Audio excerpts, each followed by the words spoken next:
చిగురాకుల లేఖలు రాసి చిరుగాలి చేతికి ఇచ్చి ఎప్పుడోనే పంపించాను నువ్వు చూడలేదా.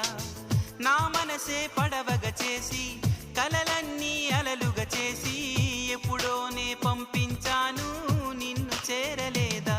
చెప్పాలని అనిపిస్తున్నా నా ఎదుటే నువ్వు కూర్చున్నా మనసులోన మాట నీకు చెప్పలేకపోతున్నా. చెప్పకుండా ఓ క్షణమైనా ఉండలేకపోతున్నా.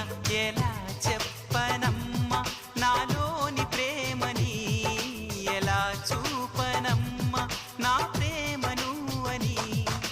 అవునని అంటావో మరి కాదని అంటావో ఏమంటా